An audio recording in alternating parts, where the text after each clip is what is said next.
Zachy the Sun is your host on this most epic journey through pop culture's past. Hold on to your butts. This is Nostalgia Theater.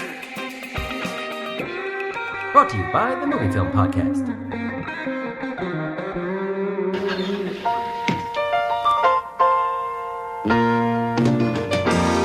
Sometimes you wanna go where everybody knows your name,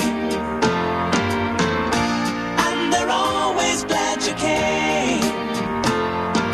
You wanna be where... Hi everybody, welcome to Nostalgia Theater. This is Zachy, and if you are anything like me, you heard that song and it kind of made you feel a little soft and fuzzy inside. That is, of course, the opening theme music to Cheers, one of the greatest TV shows in history. And if you are listening to this the day that it dropped, it is 25 years to the day that the final episode of Cheers aired on NBC and became one of the highest rated finales of all time. And above and beyond that, it was a cultural event. I was in 8th grade and that's all people could talk about. I had no idea what this show was just a few years earlier, but by then I had become a fan and I was very, very sad to see it go. But I'll tell you, in the 25 years since, I've never stopped watching Cheers, and thanks to things like Netflix and Hulu, I am always binge watching. There's never a bad time to go to the place where everybody knows your name. And here to discuss the legacy and impact of Cheers a quarter century after it left the air is someone who was there on the ground floor for much of its 11-season run. My guest this episode is Phoef Sutton, who started writing for the show in 1985 and was an executive producer by the time he left in 1992. He's also written for Newhart, Boston Legal, and countless other memorable and iconic series over the decades, as well as several novels, with his latest book, From Away, going on sale this past February. Phoef, thank you so much for coming on Nostalgia Theater. Thank you for having me.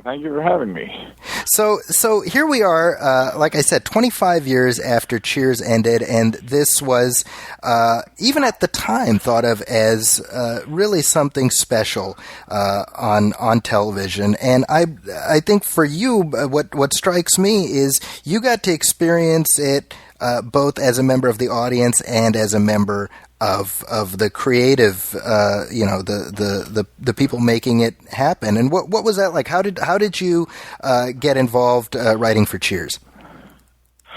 Well, it was my first job in television. I had moved out here.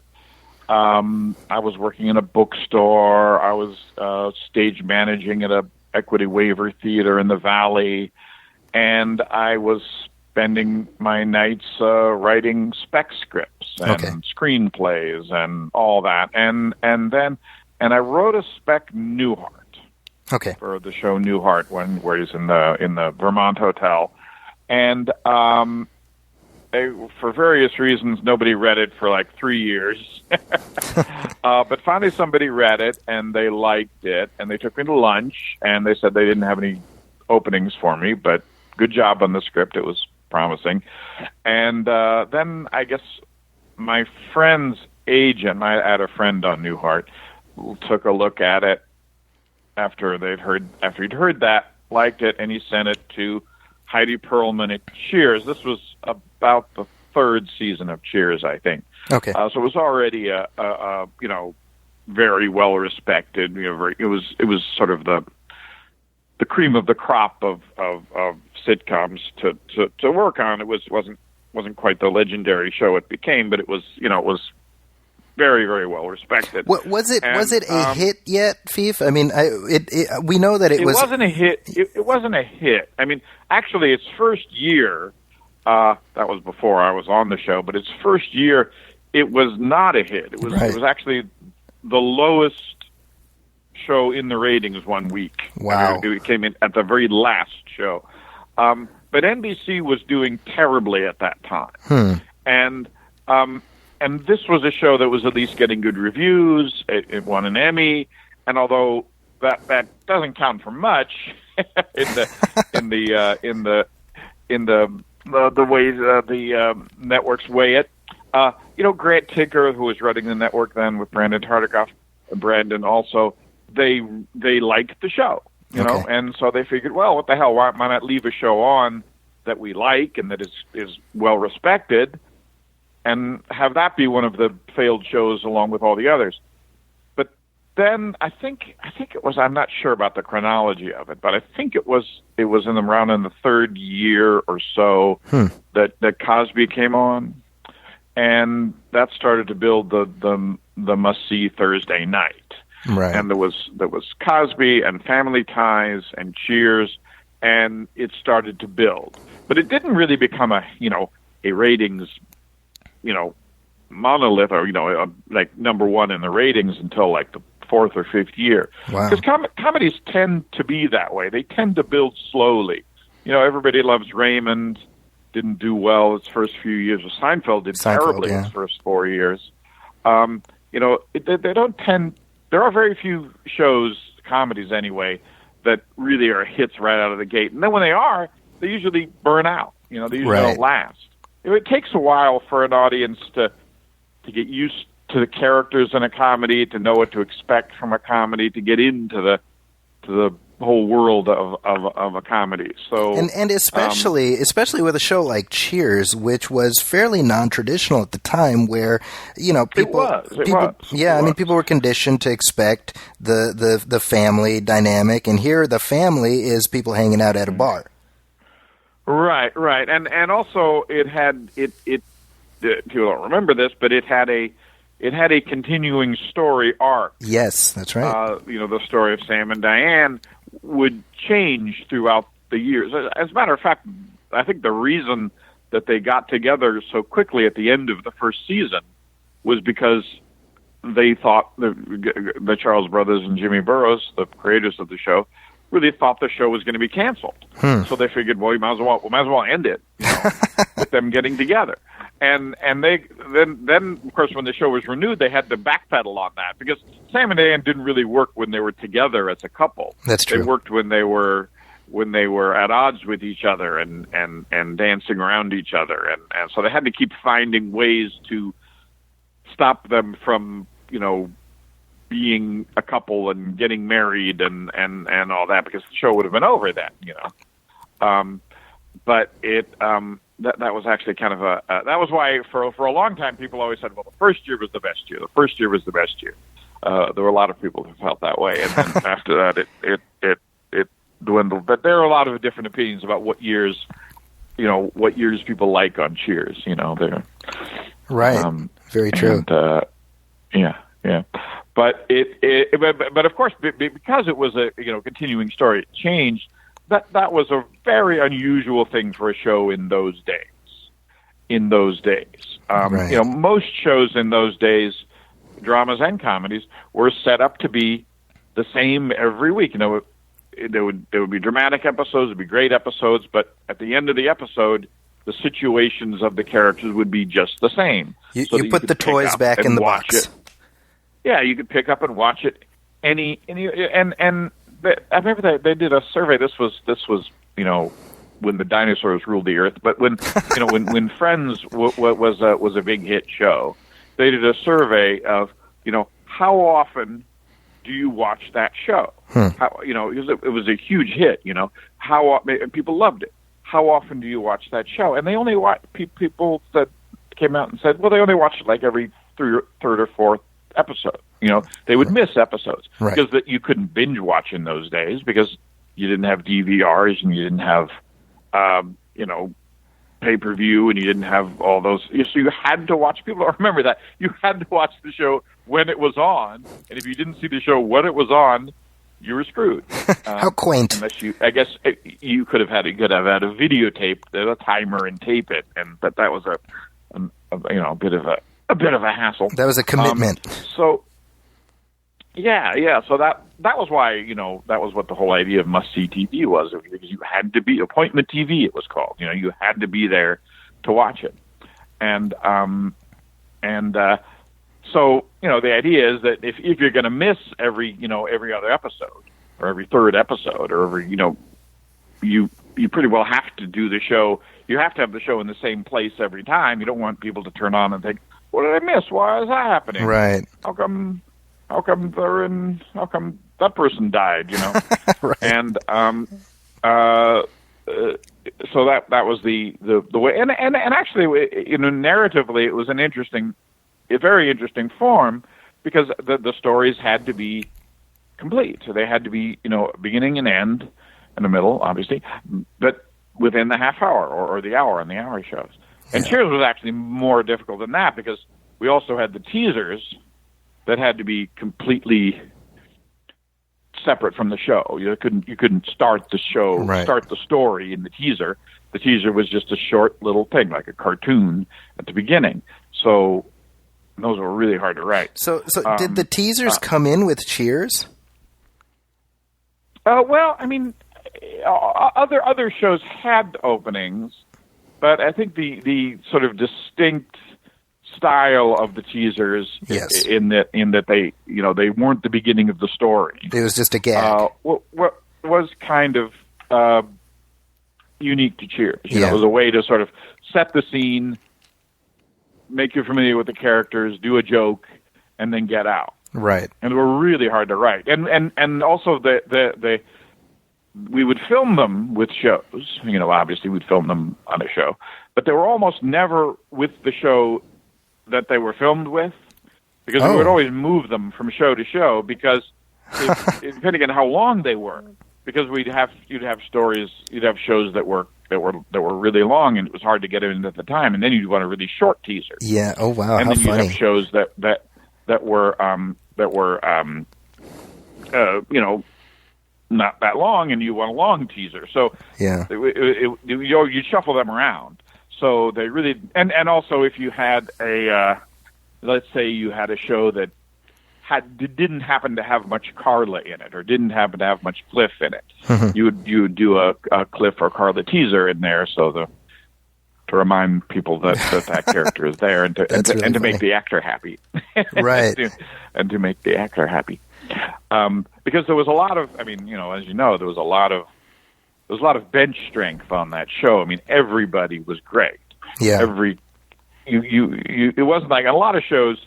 You just think, oh God, how do I write a joke for this character, because this character isn't really that funny, or this actor doesn't really have the ability to do a joke. Everybody on Cheers would kill.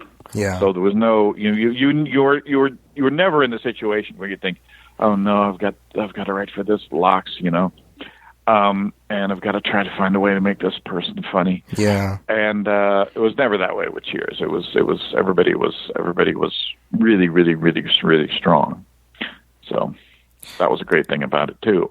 And the other thing about it was that I'm jumping around, but the style of comedy in it, had such variations. You had the low comedy of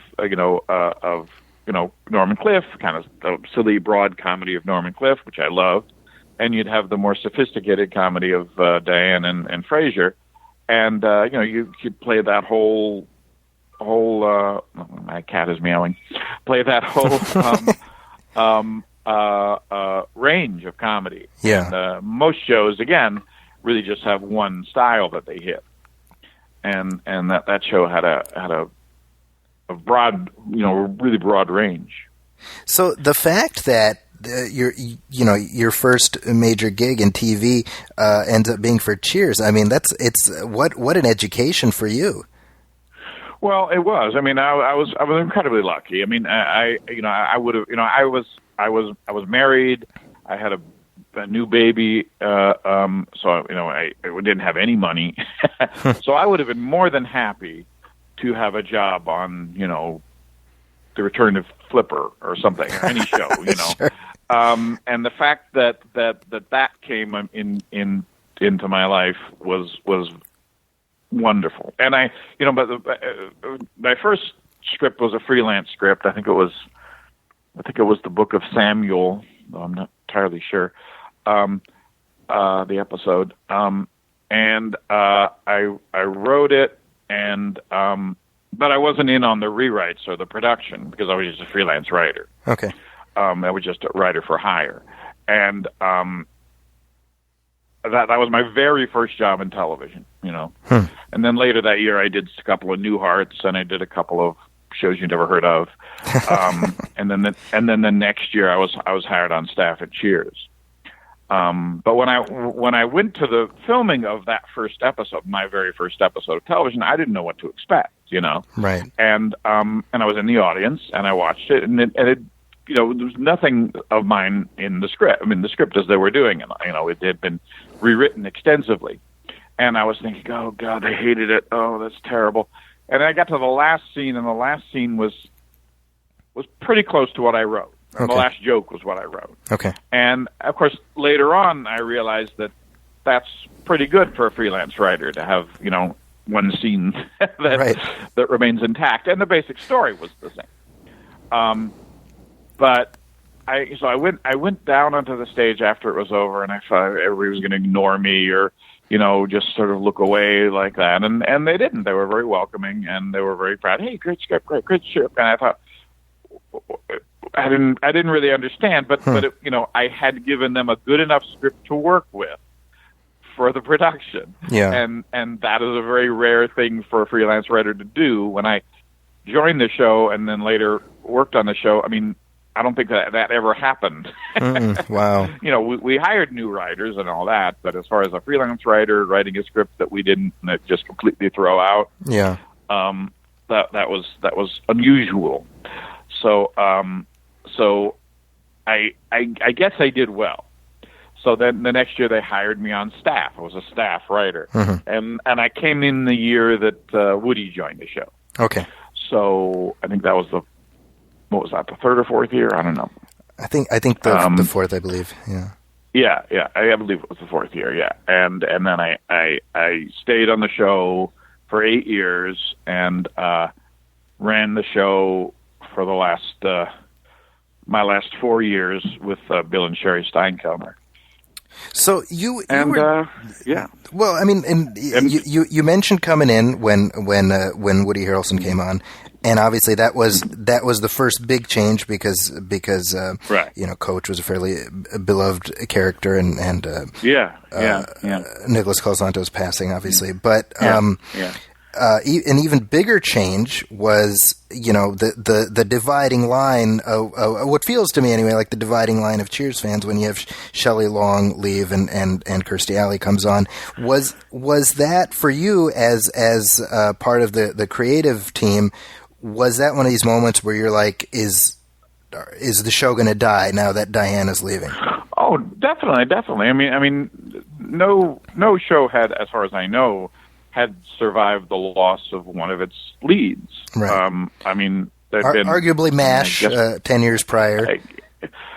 Yeah, that's true. But it was very rare. And also, what a lot of people didn't realize was that Diana wasn't just one of the leads; she was really the engine of all the stories. Yeah, that's true. I mean, she was the main character. She was the person who came into the bar as an outsider, and so she was did everything, and mostly she ran every story. I mean, whenever we would run into a problem with a story, it was always, well, we got to get Diane into it, because Diane had great wants and needs and wanted to fix everything and wanted everybody to be like her. She was a kind of a and I use this phrase as a writer, she was kind of the monster of the show. She was the one who wanted to make everything her way, right? And she was great. She was really wonderful. And when she left, and by the way, she got a lot of flack for leaving, and everybody felt that she was, betraying the show. I don't know. It was like a divorce. People pick one side or the other, and they mostly pick the show. Right. But when you think about it, the show had been on for 5 years when she left. Yeah. Most shows only run for 5 years. We really had nowhere to go with Sam and Diane other than getting them married. Right. And if we'd gotten them married, we would have had to have ended the show, or I think. I mean, a show with that Sam and Diane married, I can't imagine what it would have been. Right. So when she left, it was really scary. And when they brought in Kirstie Alley, Kirstie was wonderful. She was really funny, but she wasn't as important to the show as Diane had been. Yes. Rebecca wasn't as important to the Right. show as Diane had been. The show became more of an ensemble show, which, of course, it had the strength and the ability to do.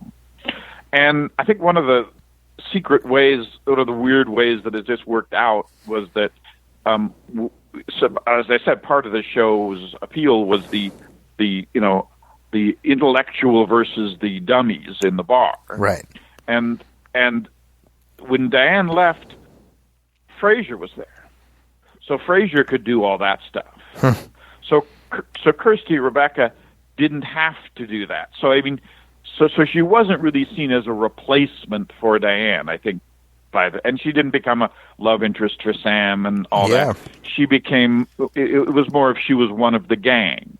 She was, one of the gang that had problems and all that. And for that reason, I think that was the reason people welcomed her, was because she wasn't playing the same, she wasn't trying to hit the same notes that Shelley had hit. She was playing her own tune. And you had Frasier in there to take up the slack with that. But that was really just, I mean, that wasn't planned. Right. Because, I mean, Frasier wasn't brought in to replace Diane. He was brought in years before. But it just worked out that way. The dynamics just kind of landed that way. Yeah. And when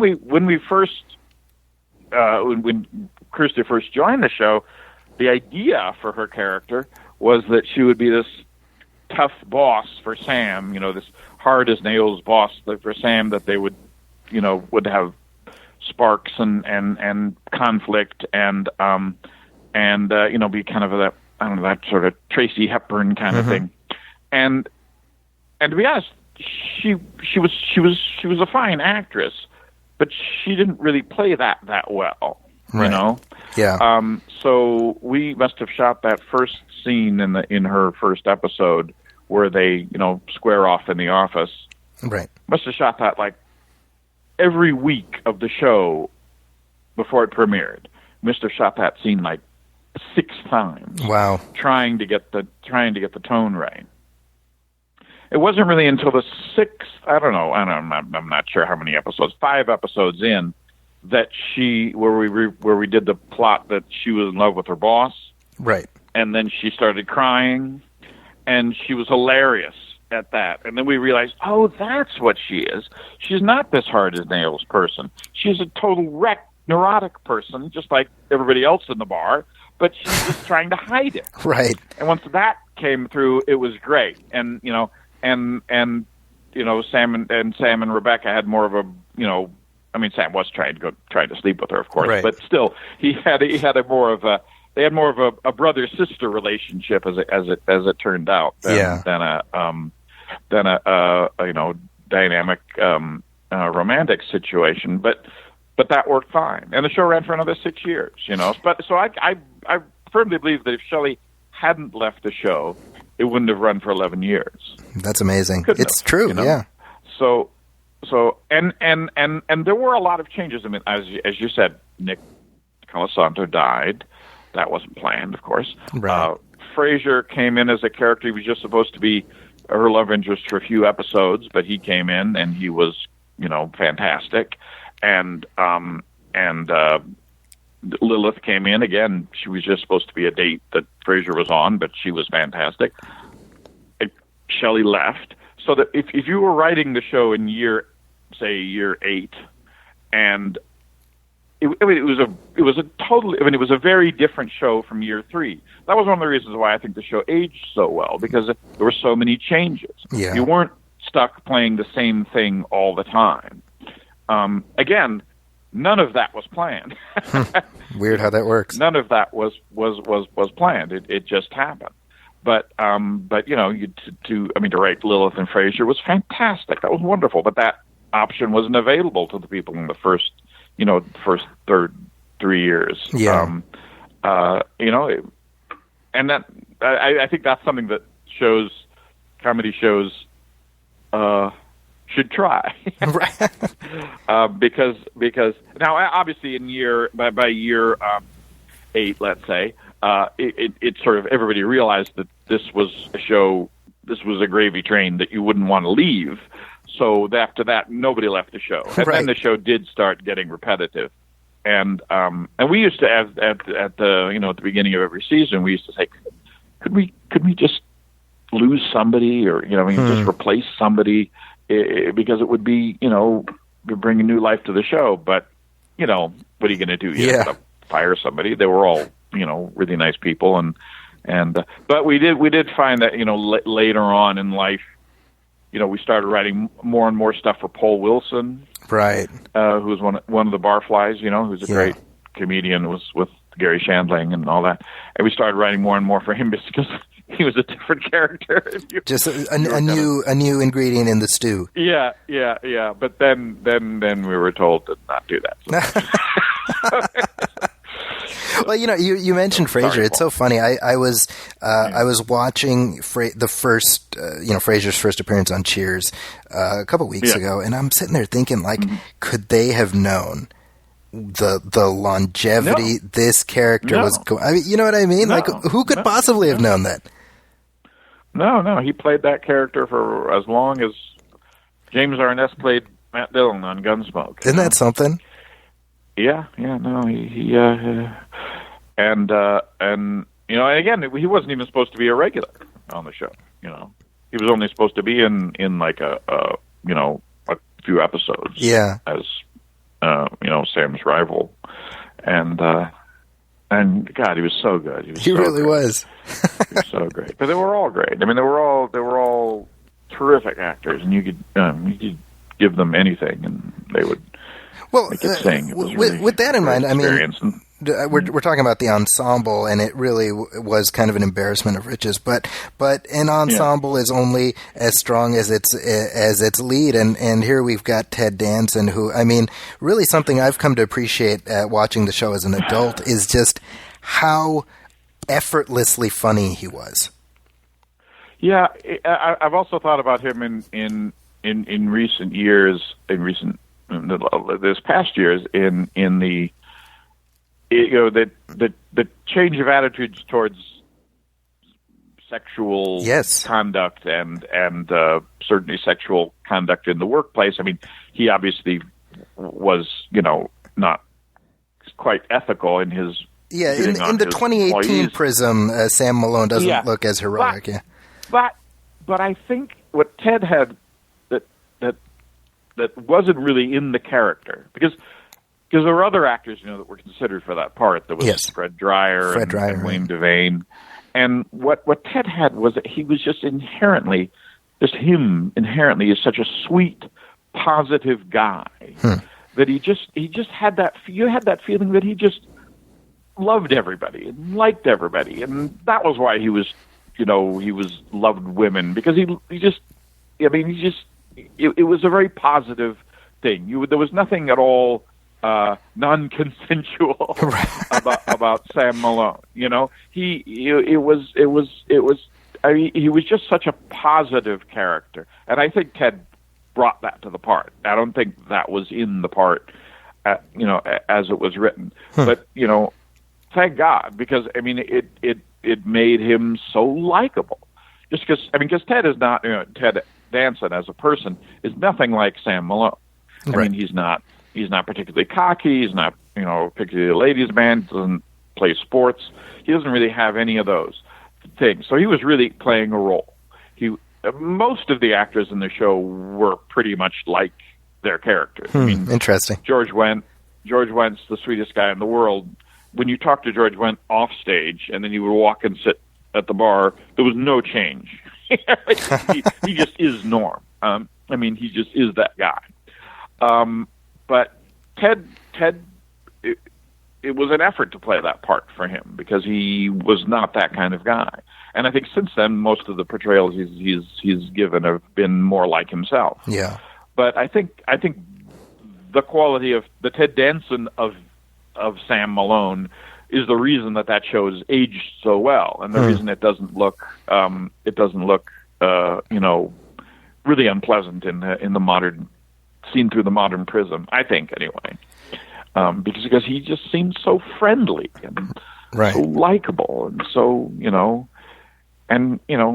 whatever he did with his female conquests, you felt that they loved it. They had as good a time as he did. And it was. Well, I mean, it strikes me again, having grown up with the show, but also, I watch it all the time, and the dynamic of the ensemble. What strikes me is, I don't watch the show and be like, man, I want to be Sam Malone, but I am like, man, I want Sam Malone to be my friend. Like, I want this group of people to be my friends. Yeah. And that's something I say about stuff like The West Wing or, the original Star Trek, that same idea. Like, this is a group of people I would love to know. Yeah.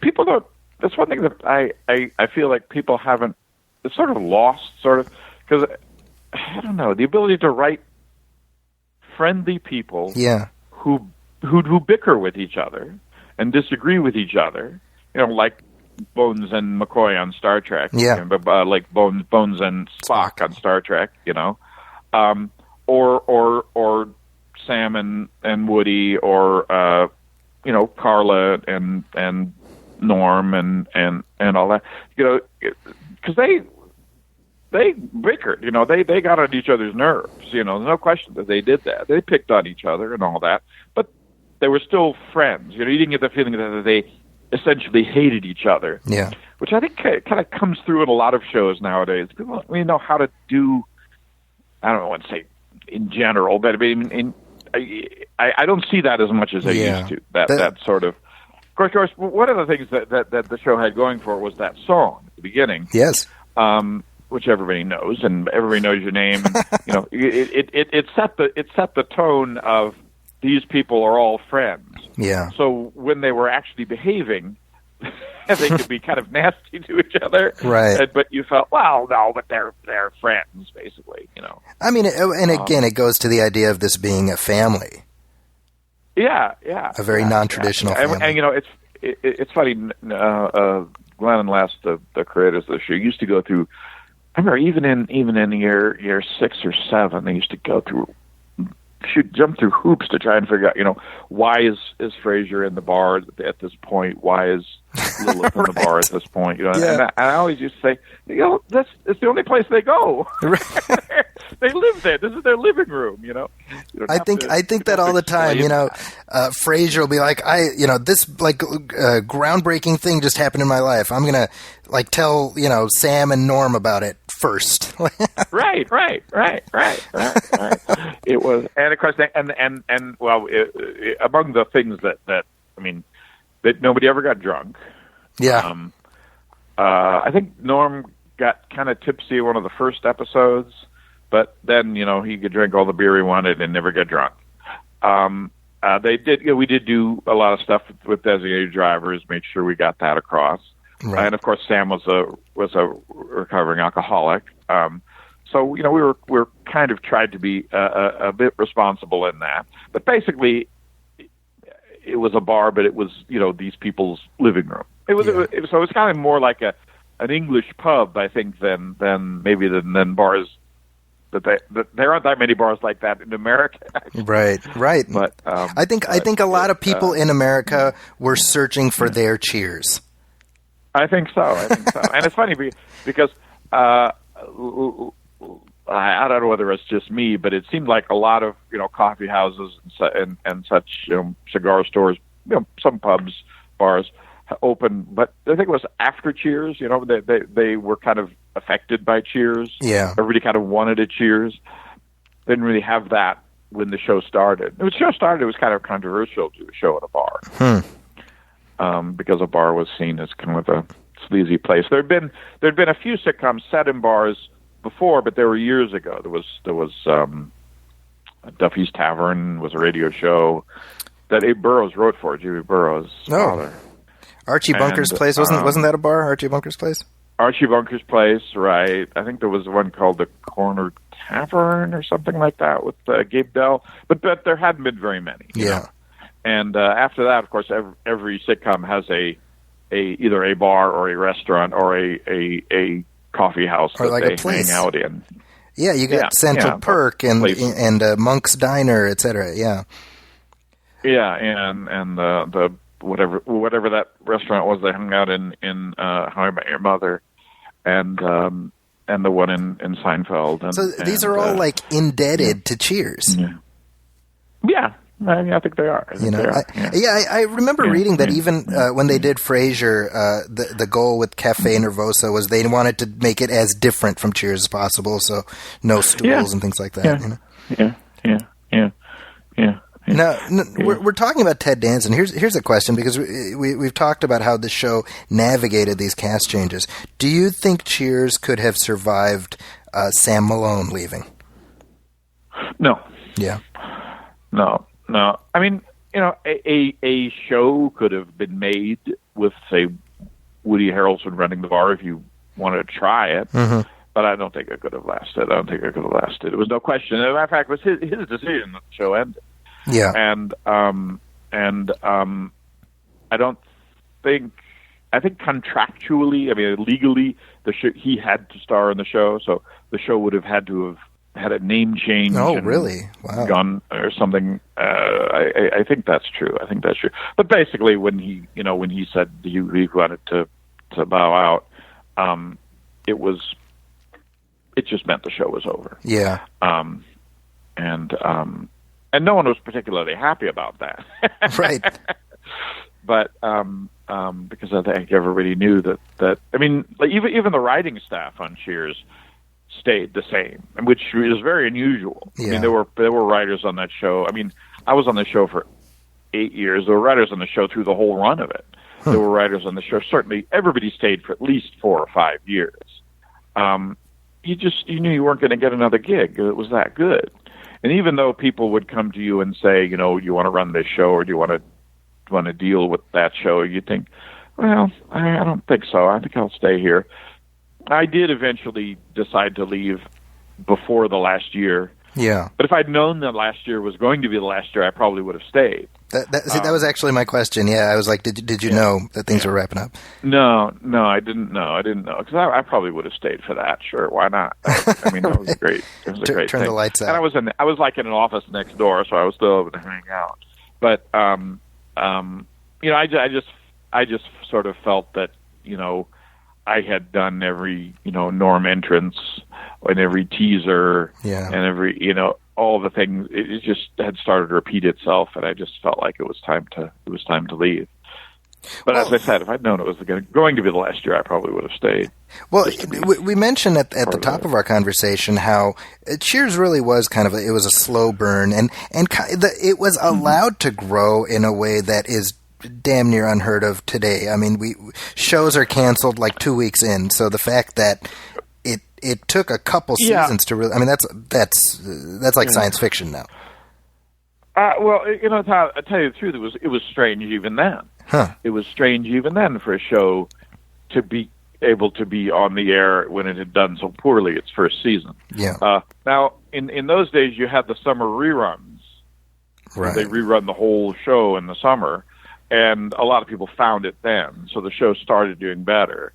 But it didn't become a number one show till like the 4th or 5th year. So it was a slow burn, and most successful comedies are slow burns. Like I said, even Friends took a while, and I think Roseanne came out pretty hot right from the beginning. Yeah, it was like 88. Most of them take a while to find their feet and to get an audience. So it's too bad that they cancel shows, but even then they did it. So I mean, there were shows like in the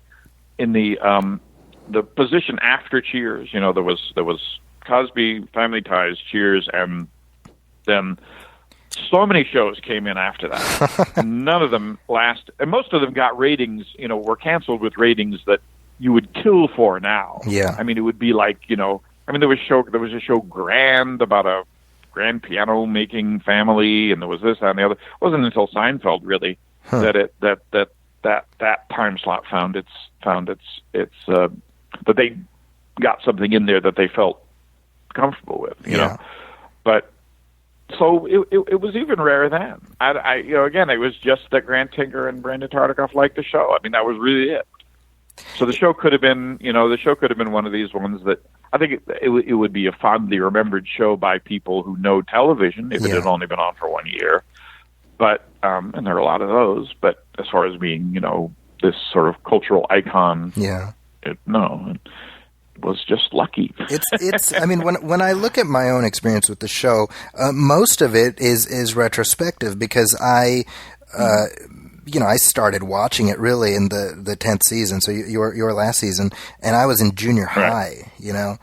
And here's the thing. I mean, I remember when the finale was airing, it was a cultural event. I mean, it was nothing I'd seen up to that moment. I mean, to the point that, again, junior high kids, I was in 8th grade, and we're like, did you see the Cheers finale? I mean, I think on that now, and I'm like, was that normal, for any show? It was unusual. I mean, there were a few finales that were big. There was the MASH finale was big. I think when I was a very small child, the Fugitive finale was a big cultural moment because they actually ended the story, which they never did on a show before.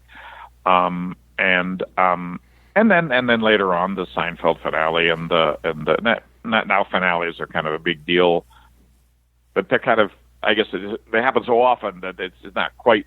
It's not quite the kick that it did. I mean, it's funny. They always said that they would never do an hour-long episode of Cheers. Because lots of times they wanted us to do hour-long episodes of Cheers. We would never do it. Because we just felt that the rhythm of the show was such that it wouldn't work. But then they did that one, and that one was, I think, more than an hour. Wasn't it like 90 minutes? I think it was a 3-parter, right? Yeah. Well, I mean, let me ask you. So you went to work on Bob. And I want to ask you about that show in just a second. But as in essence, the last season of Cheers. I mean, you were obviously, like you said, you were like right next door, or whatever. But you were a part of the audience again. Yeah. So when you look at that final season, what was that experience for you like as somebody who had been so intimately involved and then was, I would presume, substantially less intimately involved? Yeah, well, it was still a good show. Yeah, was that the finale you would have wanted? I thought I would have made it shorter. But yeah, I mean, it was good. I mean, I think I could sense maybe it's because I was talking to the people who worked on the show, but I could sense sort of the pressure of that season. Yeah. Everything that happened in it, you had to know it was the last time you were going to do it, So whatever Cliff story you did was going to be the last Cliff story. Whatever Carla story would last Carla story, last Norm entrance, last Norm story. And I would imagine that got kind of fraught. Yes. That there must have been a certain amount of pressure on you. And of course, Glenn and Les came back because they had not run the show for about 5 years, I think. Okay. They would come back. They would come back and do the season opener and usually the season closer. But basically they were not involved in the show, and they were watching the show, which is kind of strange for them. I know that there were some things we did that they didn't approve of. Oh, really? Okay. But then they came back and were running the show for that final season. And yeah. So that would have been kind of odd, although I like them and they're good people and might have been, but it might have been a little bit odd to sort of relinquish control to them, Yes. But I didn't have to worry about that because I wasn't there. So this is this happened in the last season, so you might not have that much of an insight into this, but this is something I've always wondered about.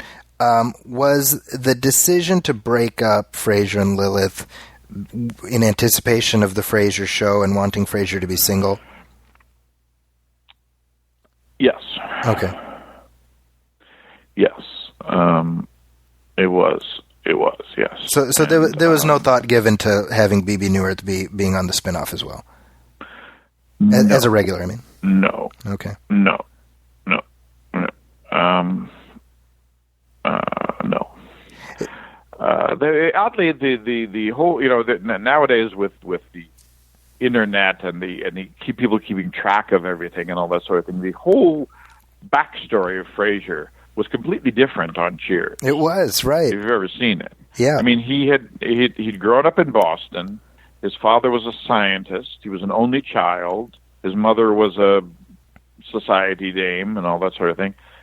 Then suddenly he's in Seattle. His father's a cop, and he has a brother, and his mother's dead. Right. I mean, but they didn't worry about that. Nobody paid attention to that in those days because you didn't have people keeping track of the continuity of all sorts of things.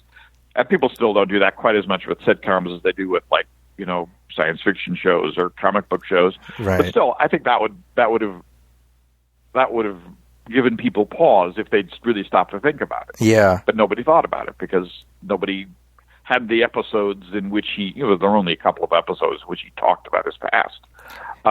But it is interesting that they totally changed that again with their ability to be loose and improvising things.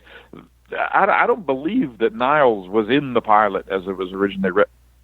Oh, really? I believe, from what I understand, the casting director, Jeff Greenberg, brought in this guy and said, "You won't believe this guy. He's just like Frasier's brother." and they brought in David Hyde Pierce, and he was more like Frasier than Frasier. And so they wrote that character. Right.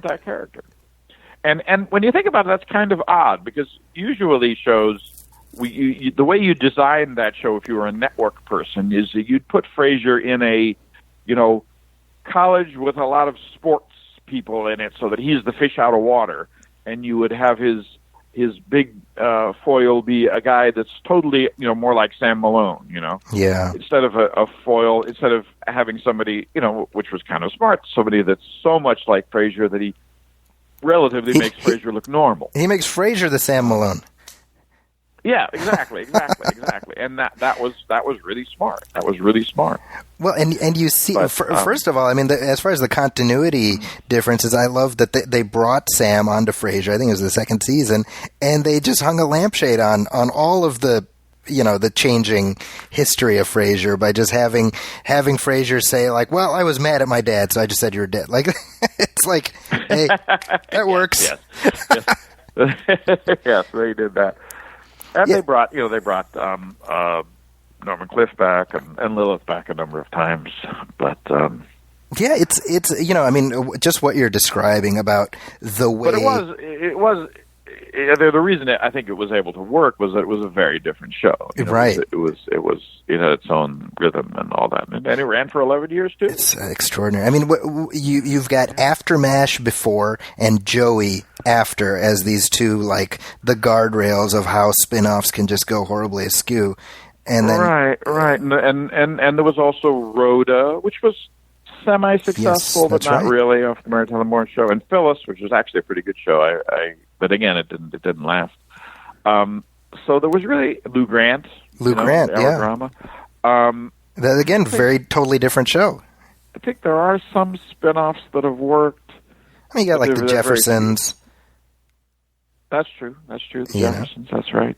But it's few. I mean, it's again the same when you look at the Jeffersons. It's completely its own show. It owes nothing to All in the Family. Yeah. Yeah. So Maude, I guess, was a spin-off too, wasn't it? Yeah. So you mentioned going to Bob, and this is a show that I have many questions about because I liked this show a lot. And Thank you. well, what really I was a comic book fan at the time, and I loved how comic book. And we were so ahead of our time. You really were. Show about comic books. Nowadays, I mean, I can't believe somebody isn't doing a sitcom about comic book writers. Right. It's now. And the whole thing about you've got like the genteel Golden Age version or the Silver Age version, and then you've got like the hardcore modern version. I mean, my God, that's so applicable. We were trying to do the Frank Miller versus Stan Lee, Jack Kirby. thing, but I don't think anybody knew what we were talking about. Yes. then. Well, that's and so this is Bob Newhart's big return to TV after Newhart. Yeah. And it just, I mean, And after the Bob Newhart show, of course. yes, right, exactly. Yeah. But the show got retooled like halfway through its run. Yeah, it was funny. You know, this was an example of a show that was doing okay in its first year. It was doing okay. It was doing better than Cheers had done in its first year. Wow. Okay. As a matter of fact, we premiered the same year that Everybody Loves Raymond premiered, and we were getting about the same ratings. But they just didn't have faith in it, and they didn't like it, and they thought the network was skewing too old, so they didn't like that they had an old star in it. So all those things. Even though this is Bob effing Newhart. Even though it's that means nothing to these people. Wow. So the first year, which I thought was a really, really, really, really, really good show. I mean, all the cast was terrific. Cynthia Stevenson, Tim Fall, John Seigan,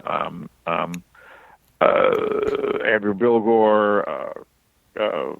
It was just a really strong cast, a really good, and it was nice to see Bob, butting up against a real adversary, and I thought it was a really good show. The reason it was retooled was very simple. I mean, we went at the end of the first season. It was pretty obvious the show was going to be canceled. Okay. But you go to New York, they fly you to New York for the upfronts, for when they announce their new season, and you're pretty sure you're almost definitely sure that the show is going to get canceled. So you just go in and you throw a Hail Mary, you just go in and you say, look, how about if we just completely retool it? Bob goes back to being in the greeting card company. We bring in Betty White and Jerry Burns, and we, do this the whole thing, do a completely different show. What do you think? Right, exactly. And they say, nope, I'm sorry, it's going to be canceled. And then you walk out of the office, think, well, at least you tried. At least you tried something. And then we flew back to New York, back to L.A. from New York, and then I walked into my kitchen. Off there, I go through all the 7 stages of grief of the death of the show on the plane. I go back, I walk into my kitchen, the phone rings, and the show's been picked up. But we have to do those changes. And we didn't really have any intention of doing those changes. We just did that as an effort. But we had to do them then. And even then, I think the only reason it got picked up was that at the last minute, Les Moonves couldn't look Bob Newhart in the face and say, "We canceled your show." Wow. So they picked it up, but it only ran for I think 6 episodes. Yeah. And there is a box set of it that just came out on DVD that I think has those episodes in it. I think including some that weren't aired. And the retooled show is pretty good too. Betty White, my God, she's great. Right. But it didn't quite have the same. It was just a different drive. show, though. The whole dynamic was different. Yeah, it didn't quite have the same drive. But there were some good episodes. And Cynthia Stevenson, I loved her. I love her. She's this wonderful, wonderful comic actress. And she went on to be in a couple other sitcoms in the 90s, I think, off the back of being on and Bob. she was in The Player. She was terrific in the movie The Player. Yes, that's right. She's the assistant. Yeah.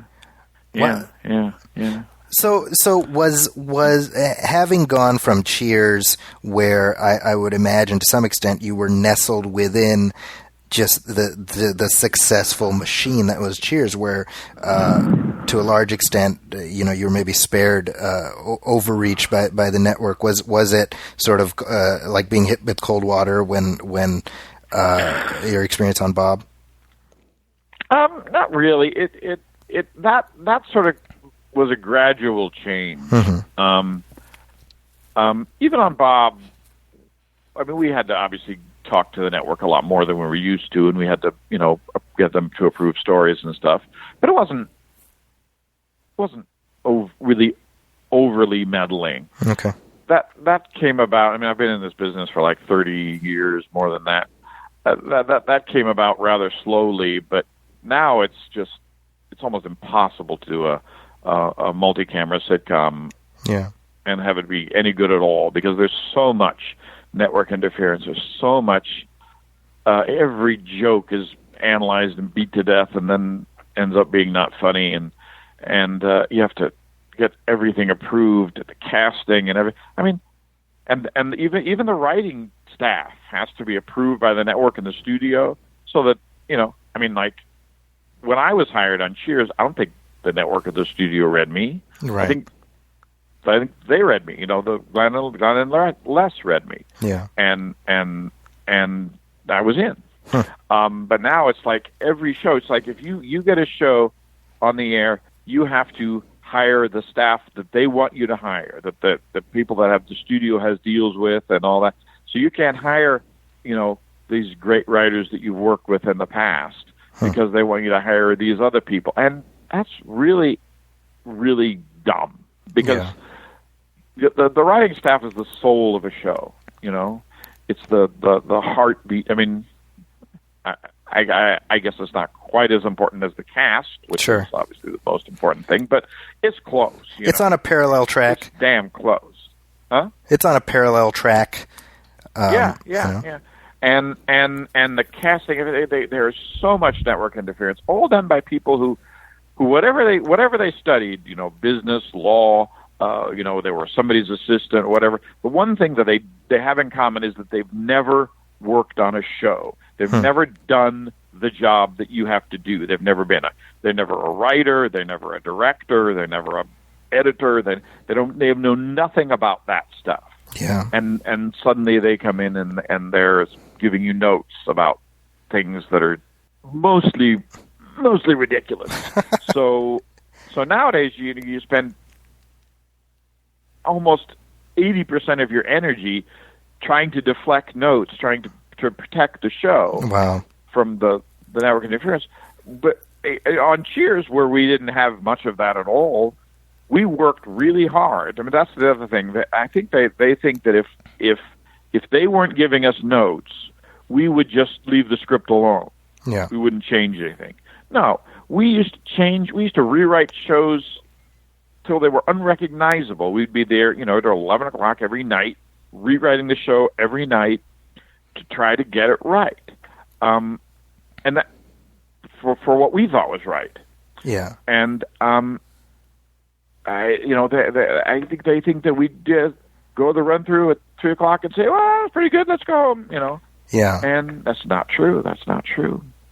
Well, from everything you're describing, it really does highlight the fact that Cheers was a lightning in a bottle experience, and not just for those of us here in the audience, but for you working on it. Mm-hmm. Yeah. Oh, yeah. It was. I mean, it was a truly remarkable thing to work on a show that, aside from being good, was recognized as being good. I mean, it was on covers of magazines at the airport. You'd see it, and people would, it's very rare, very, very rare. And like I said, the cast was terrific, and they were all really great people, and there was really no. I mean, there are shows there have horror stories about their stars being absolute nuts and all that, and right. And there was none of that on Cheers. It was everybody was totally professional, and it was run in a professional way, and everybody was great, and really, I'm still friends with a lot of them. And, yeah,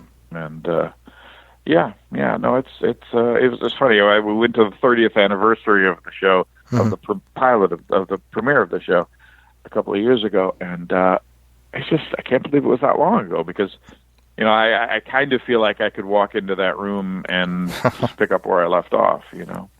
Well, that's the test. I don't think will happen, by the way. I don't think they'll bring Cheers.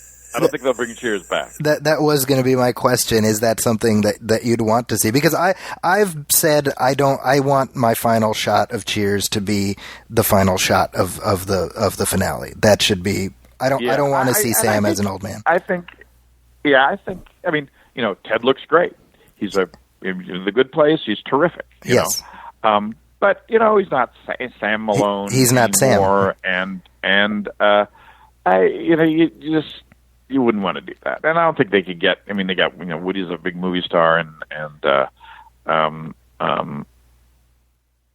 I doubt that it would happen. I doubt that too. By the way, Phoef. I mean, you're talking about Woody Harrelson. I was watching Three Billboards just a couple months ago, and he is so extraordinary. Great in that. He's amazing, and great in that. And I'm sitting there, I'm watching, and I'm like, and then he was also in the Planet of the Apes film this past summer, and I'm like, that's Woody. That's Woody from that's Woody and Kelly. And I can't, because he's such a good actor. Yeah. And he was great on Cheers too. He was a terrific actor on Cheers, and I'm actually not surprised that he has gone on to do such good work, because he was really a good actor. Yeah. And I've sort of seen him grow and change and all that, and he's terrific. By the way, you mentioned Kelly. I wrote the Kelly song. Oh, you did? Yes. So I still get royalties for that from ASCAP. No kidding. And I think that's the work that I'm most remembered for. That most people, oh, you wrote the Kelly song. Yeah, I wrote that. I'm gonna have to use that as our outro music, I think, just so that people can hear it one more time. That'll be nice. Because I do get paid every time I play. Actually, Woody had a band for a while, and he used to do that song. Oh, no kidding. Because Woody wrote the music, and I wrote the lyrics. So right.